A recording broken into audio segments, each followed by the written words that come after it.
Her voice cut through the glossy silence of the dining hall, sharper than the crystal chandeliers above. The waitress stood rigid beside the table, her black uniform stretched tight across her tense shoulders, the bold tattoo on her neck revealed as she lifted her chin. In front of her, the millionaire's daughter froze mid-gesture, her manicured finger still pointing upward, mouth parted in disbelief as every pair of eyes in the room turned toward them.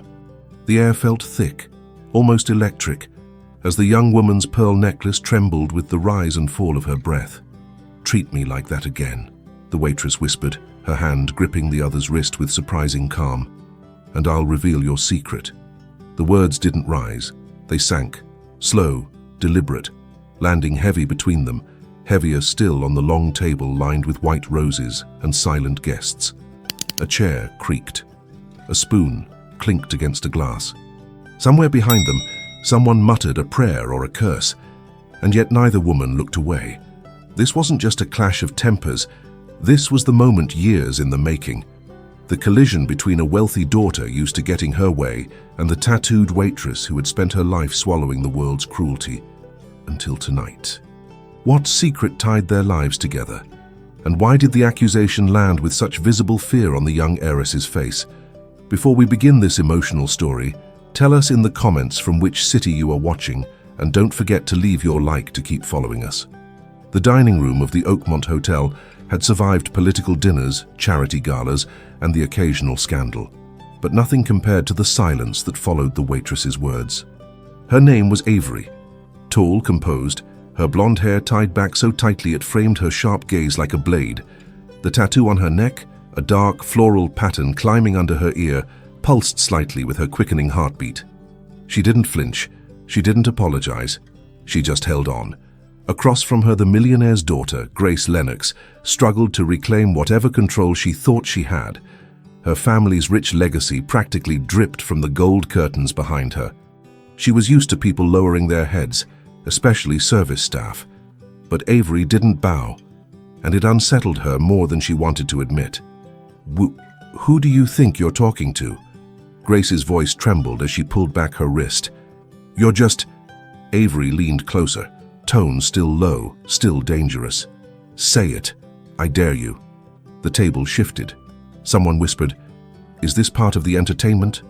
Trying to lighten the atmosphere, but the joke died instantly.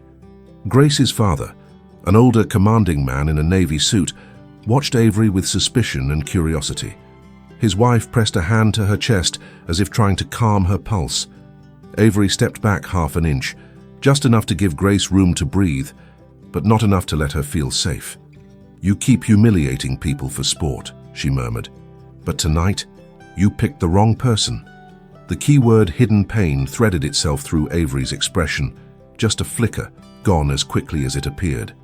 Grace swallowed hard. She hadn't expected resistance. She certainly hadn't expected a threat. "What secret?" she hissed, trying to keep her voice low. "You don't know anything about me." Avery's eyes darkened. "I know more than you think, and you know exactly what I'm talking about." Grace's fingers curled around her napkin, knuckles whitening. Her composure cracked for the first time all evening. Across the table, a guest stared at her, eyes narrowing, as if recognizing something in her reaction.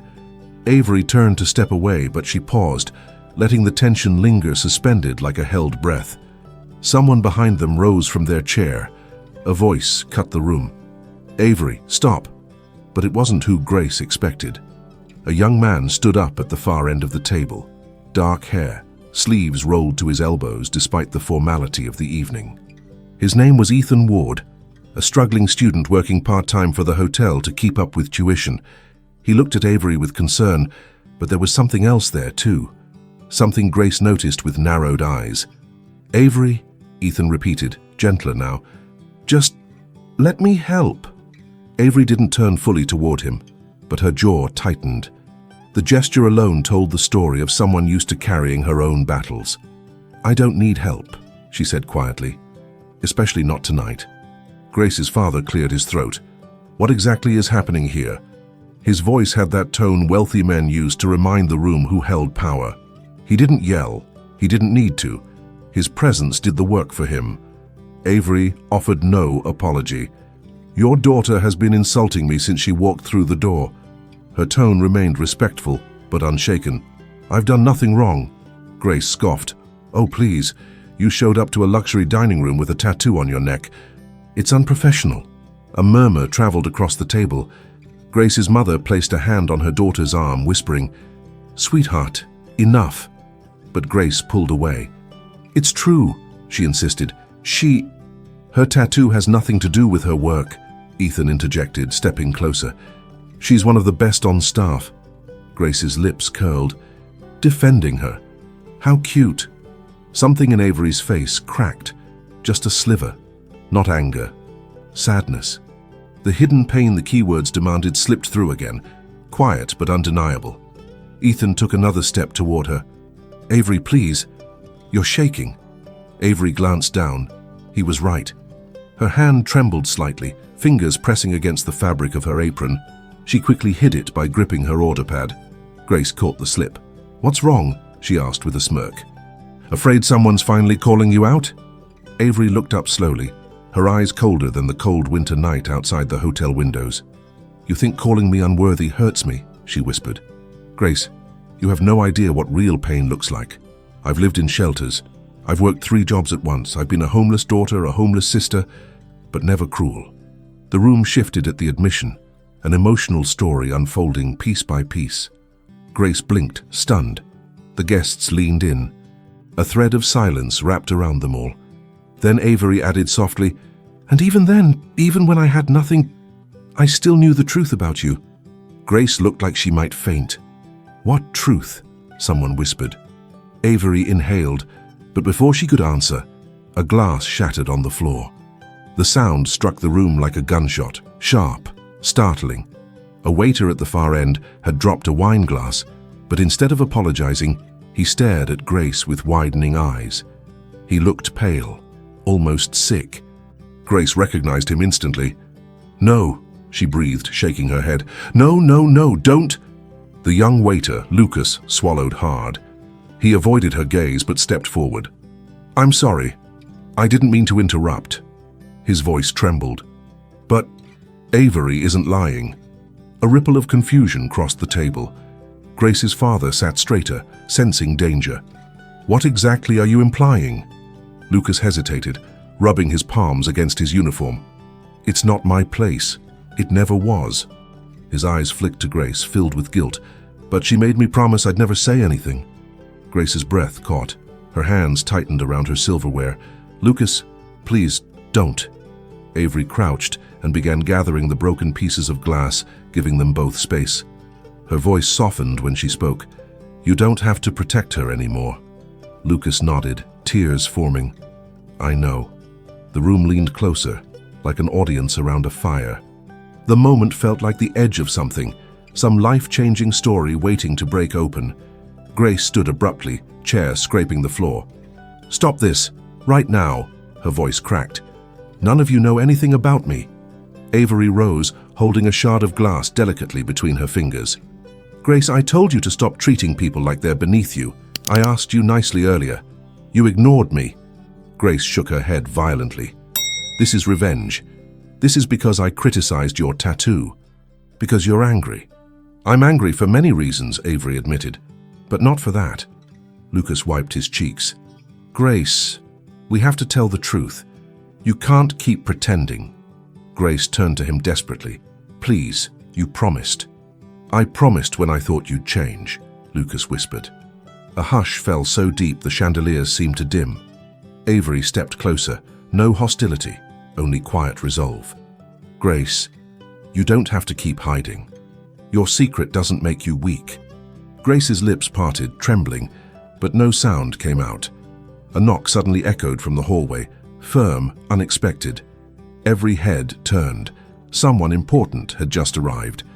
The doors to the dining hall opened, revealing a woman in a charcoal-grey coat dusted with snow. Her hair was pulled into a loose bun, face tired yet determined. She wasn't dressed like the wealthy guests. Her presence felt out of place and unignorable. Grace went pale. "No," she whispered again. "Not her." The woman scanned the room until her eyes locked onto Grace. A bittersweet smile pulled at her lips. "You've grown," she murmured. Gasps fluttered through the hall. Grace gripped the back of her chair as if it were the only thing keeping her upright. Why are you here?" Lucas stepped forward. "Because you need her." Grace's father slammed a fist against the table. "This is outrageous! Security!" The woman raised a hand. "I'm not here to cause trouble. I'm here because my daughter has been running from me for years." Silence imploded. Someone dropped a fork. A whisper spread, a shocking truth unraveling. Avery exhaled slowly. She had expected the confrontation. She had not expected the heartbreak written across both faces. Ethan whispered to Avery, "That's her mum." Avery nodded faintly. "The secret." Grace shook her head. "You're not supposed to be here. You promised you'd stay away." Her mother approached gently. "I promised to give you space, not to disappear from your life." Grace's eyes filled, but she blinked the tears back furiously. "You left! You abandoned me!" "I was sick," her mother said. "I didn't want you to see me that way." Grace staggered a little. The room watched her crumble from polished elegance to raw, exposed vulnerability. Her perfect facade, the wealthy family, the rich girl confidence, began to collapse. Avery stepped forward. "Grace, years ago, when you volunteered at the community center, you told me your mother died." Grace swallowed painfully. "I thought she would. She was supposed to. She told me to prepare for it." Her mother's voice broke. "I told you because I thought it was the truth. I didn't think I'd survive." The guests watched a heartwarming story, trying desperately to emerge from layers of resentment and fear. Avery looked at Grace, not with anger now, but empathy. "Grace, you didn't need to hide that. Pain doesn't make you less, it makes you human." But Grace didn't answer. She stared at her mother, and then she did something no one expected. She ran. Grace pushed through the dining hall doors and stormed into the snowy courtyard outside the hotel. Her heels sank slightly into the slush, breath coming in short bursts as she leaned against a marble pillar. The night air bit at her skin, but the cold was nothing compared to the heat of humiliation burning in her chest. Avery wasn't far behind. She stepped out quietly, letting the doors close behind her. Snowflakes clung to her sleeves. She brushed them away absently. Grace didn't turn. "Leave me alone." Avery approached slowly, boots crunching over the frost. "Running won't help." "Why do you even care?" Grace snapped, wiping beneath her eyes before the tears could fall. "You hate me." "I don't hate you," Avery said softly. "I hate how you treat people. But you? No. There's more to you than the version you pretend to be." Grace wrapped her arms around herself. "Everyone thinks I'm cruel." "You're hurt," Avery corrected, "and hurting people hurts others. But you already know that." Grace closed her eyes, shoulders shaking subtly. "I didn't want anyone to know. I didn't want them to see where I really come from." Avery leaned against the pillar beside her, giving her space. A mother who fought for her life? A past filled with fear you couldn't control. "Grace, that's not shame. That's survival." Grace exhaled raggedly. "She left me. She disappeared. I was alone." "And she came back," Avery murmured. "Maybe she didn't do it perfectly. Maybe she did it late. But she didn't stop loving you." Grace looked down at her trembling hands. "I don't know how to forgive her." Avery nodded. "Forgiveness isn't a switch, it's a slow thaw." The wind carried a distant sound, the doors opening again. Grace's mother stepped onto the terrace, hesitating when she saw them. Avery whispered, "You should talk to her." Grace stepped back, panic rising again. "I can't." "You can," Avery said gently, "because you're stronger than you think." Grace's mother called softly, "Grace?" Grace's breath caught. Avery watched her battle the instinct to run again, and then with a trembling inhale, Grace took one small step forward. Not forgiveness. Not yet. But the beginning of it. Avery turned to slip quietly back inside until she saw someone waiting in the doorway. Ethan. And he looked like he knew something Avery wasn't ready to face. Grace pushed through the dining hall doors and stormed into the snowy courtyard outside the hotel. Her heels sank slightly into the slush, breath coming in short bursts as she leaned against a marble pillar. The night air bit at her skin, but the cold was nothing compared to the heat of humiliation burning in her chest. Avery wasn't far behind. She stepped out quietly, letting the doors close behind her. Snowflakes clung to her sleeves. She brushed them away absently. Grace didn't turn. "Leave me alone?" Avery approached slowly, boots crunching over the frost. "Running won't help." "Why do you even care?" Grace snapped, wiping beneath her eyes before the tears could fall. "You hate me." "I don't hate you," Avery said softly. "I hate how you treat people." "But you?" "No. There's more to you than the version you pretend to be." Grace wrapped her arms around herself. "Everyone thinks I'm cruel." "You're hurt," Avery corrected. "And hurting people hurts others, but you already know that." Grace closed her eyes, shoulders shaking subtly. "I didn't want anyone to know. I didn't want them to see where I really come from." Avery leaned against the pillar beside her, giving her space. A mother who fought for her life. A past filled with fear you couldn't control. "Grace, that's not shame, that's survival." Grace exhaled raggedly. "She left me. She disappeared. I was alone." "And she came back," Avery murmured. "Maybe she didn't do it perfectly, maybe she did it late, but she didn't stop loving you." Grace looked down at her trembling hands. "I don't know how to forgive her." Avery nodded. "Forgiveness isn't a switch. It's a slow thaw." The wind carried a distant sound, the doors opening again. Grace's mother stepped onto the terrace, hesitating when she saw them. Avery whispered, "You should talk to her." Grace stepped back, panic rising again. "I can't." "You can," Avery said gently, "because you're stronger than you think." Grace's mother called softly, "Grace." Grace's breath caught. Avery watched her battle the instinct to run again. And then, with a trembling inhale, Grace took one small step forward. Not forgiveness, not yet, but the beginning of it. Avery turned to slip quietly back inside, until she saw someone waiting in the doorway. Ethan. And he looked like he knew something Avery wasn't ready to face. Snow drifted across the terrace as Avery re-entered the warm glow of the dining room. The noise had softened to murmurs, shock mixing with curiosity. Ethan stood by the doorway, shoulders tense, eyes heavy with something Avery couldn't quite read. When she approached, he exhaled as though he had been holding his breath the whole time. "You okay?" he asked carefully. Avery nodded, though the tremor in her fingers remained. Grace needed space. "And you?" Ethan tilted his head. "You look like you're carrying more than just her secret."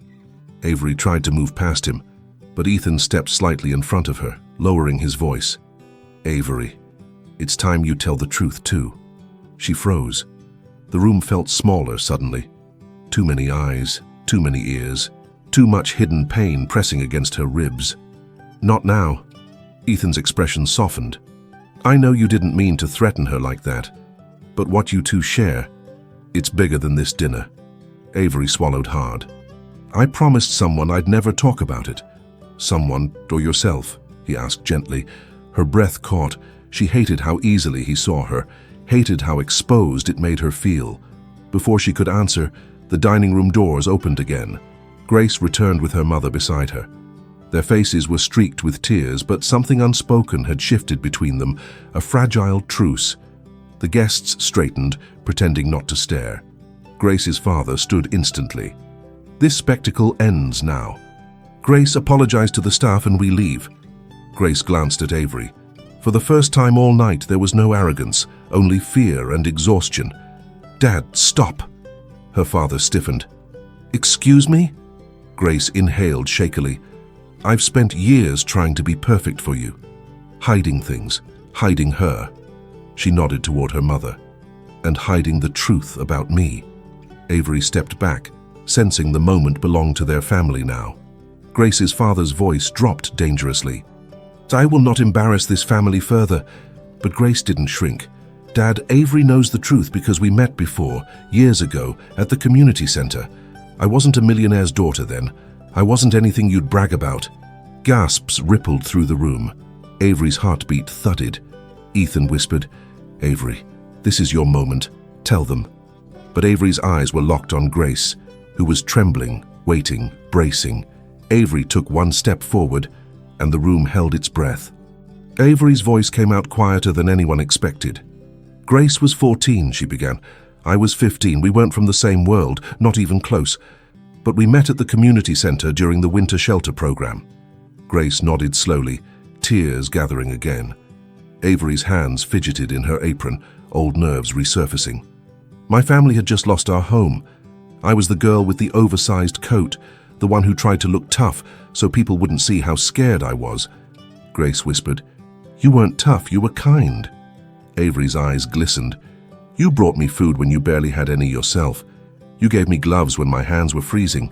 That was a small act of kindness I never forgot." Grace's father looked baffled.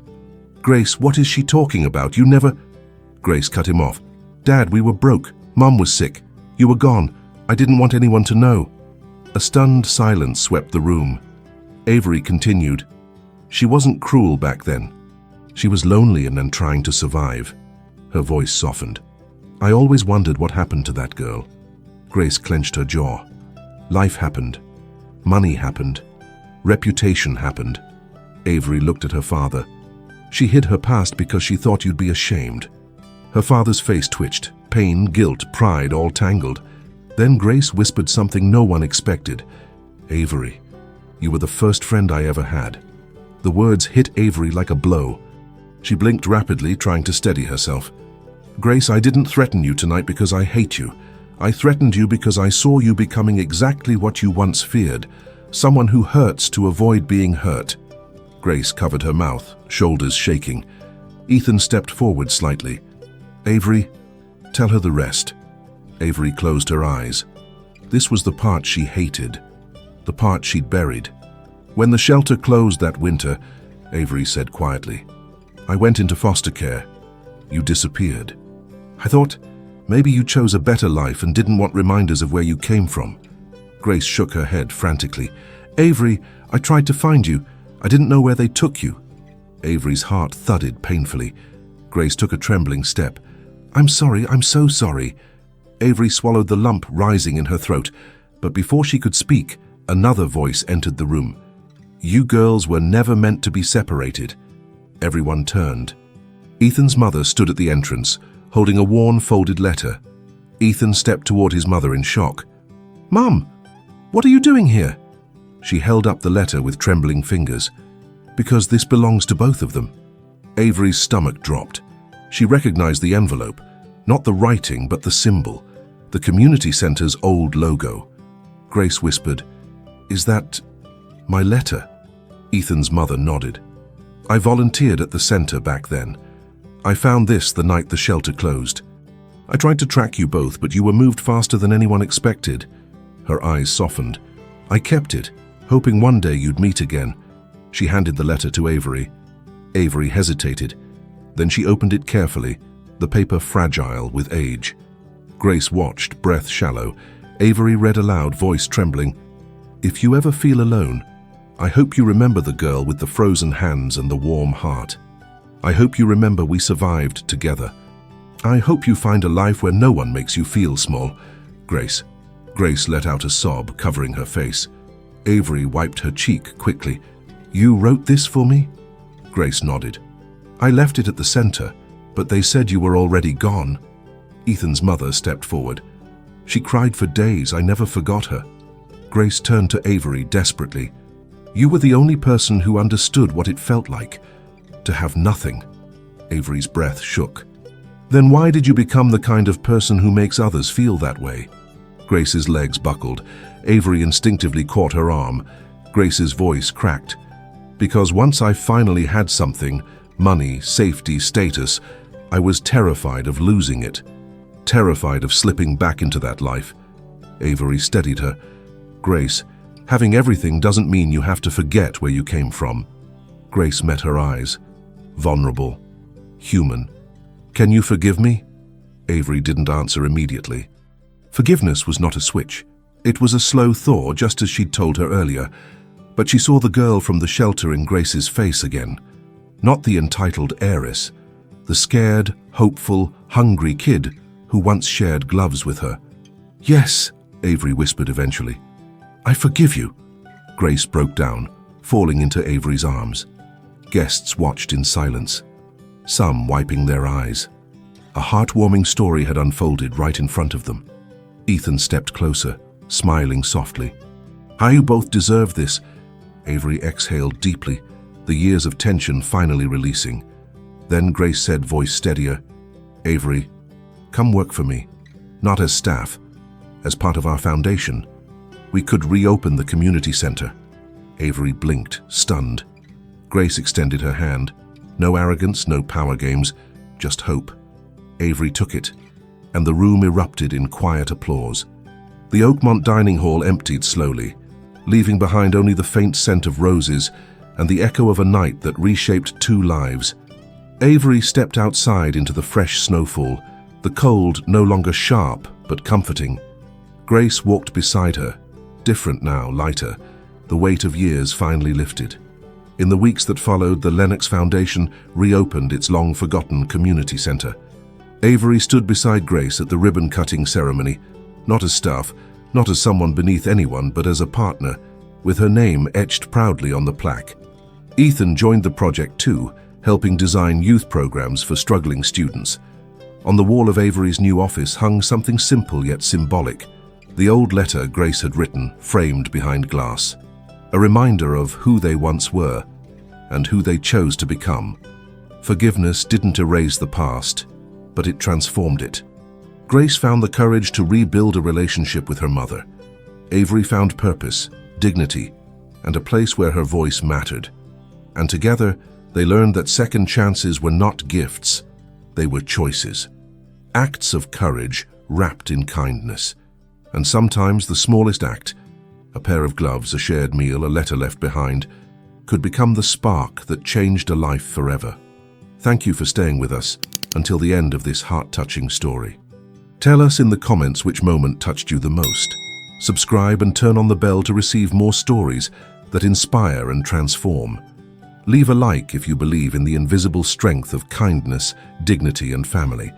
And thank you for being part of this community that believes in stories with soul.